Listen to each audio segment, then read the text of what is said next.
तो हम सब एआई से बात करते हैं, उससे तस्वीरें बनवाते हैं, है ना? पर कभी सोचा है कि आखिर वो हमारी दुनिया को समझता कैसे है? देखिए, इसका जवाब सिर्फ बहुत सारे डेटा में नहीं है। जवाब छिपा है उसे एक ढांचा, एक आर्किटेक्चर, एक ब्लूप्रिंट देने में। और आज हम बिल्कुल उसी ब्लूप्रिंट की बात करने वाले हैं। तो सवाल बहुत सीधा सा है, लेकिन बहुत गहरा भी। एक मशीन जो सिर्फ कोड और डेटा पर चलती है, वो असल में किसी भी चीज का मतलब कैसे समझती है? और जैसा हम आगे देखेंगे ना, इसका जवाब उतना भी सीधा नहीं है जितना ये सुनने में लगता है। और यहीं पर एआई के सामने सबसे बड़ी चुनौती खड़ी हो जाती है, ज्ञान की समस्या। मतलब मशीनों के लिए जानकारी को वैसे समझना बहुत मुश्किल है जैसे हम इंसान समझते हैं। अब देखिए, ये चुनौती है क्या? एक तरफ तो है हमारा इंसानी डेटा, जो थोड़ा गड़बड़ है, मतलब अस्पष्ट है, हर बात का एक कॉन्टेक्स्ट होता है।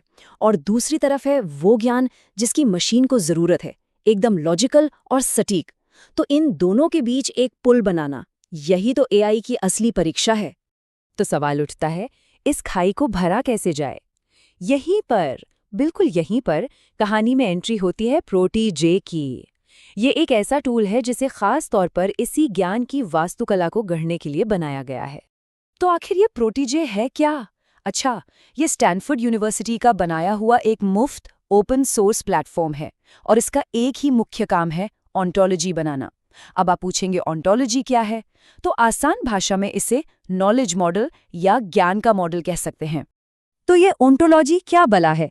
इसे ऐसे समझिए कि ये एआई के ज्ञान का एक आर्किटेक्चरल ब्लूप्रिंट है। मतलब ये नियमों का एक सेट है जो चीजों को डिफाइन करता है। चलिए एक उदाहरण लेते हैं।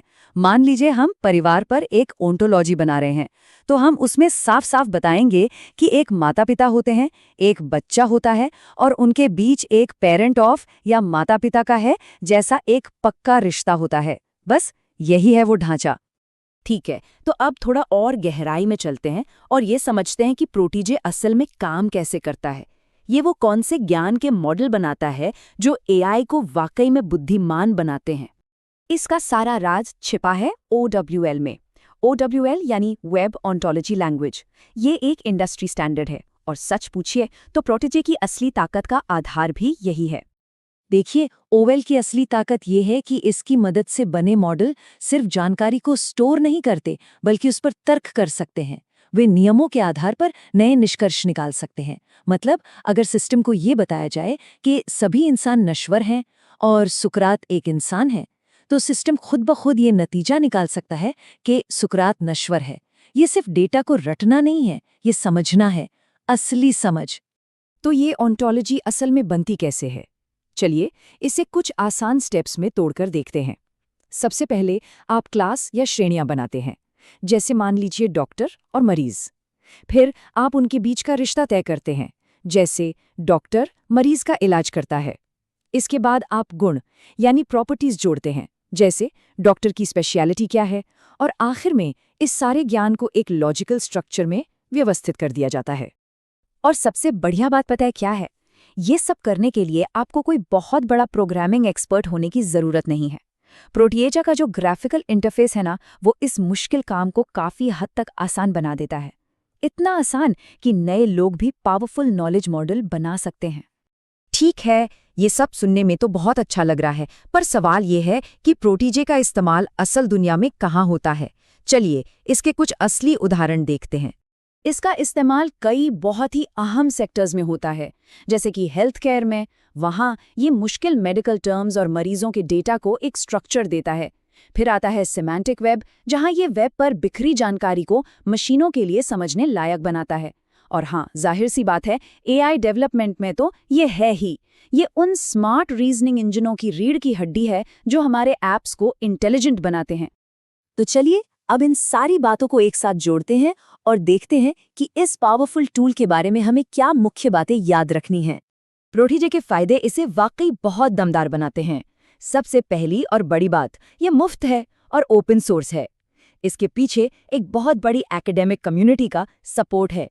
इतना ही नहीं, इसे प्लगइन्स की मदद से और भी ज्यादा पावरफुल बनाया जा सकता है।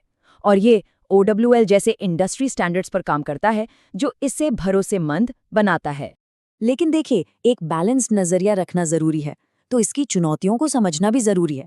इसे इस्तेमाल करने के लिए ऑन्टोलॉजी के कॉन्सेप्ट्स की थोड़ी बहुत समझ होनी चाहिए। इसे सीखने में थोड़ा वक्त लगता है, हाँ। और ये याद रखना बहुत ज़रूरी है कि ये एक मॉडलिंग टूल है, कोई पूरा का पूरा डेटाबेस सिस्टम नहीं। तो इन सब के बाद सबसे ज़रूरी बात क्या है?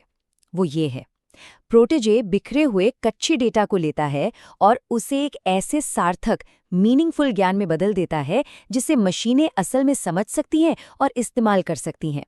ये डेटा को इंटेलिजेंस में बदलने वाला एक पुल है, बस। और आखिर में एक सवाल पर सोचना बहुत ज़रूरी है। जब हम ज्ञान के ये सारे मॉडल बनाते हैं तो हम असल में मशीनों को अपनी दुनिया के बारे में ही तो सिखा रहे होते हैं। तो सवाल ये उठता है कि हम उन्हें सिखा क्या रहे हैं?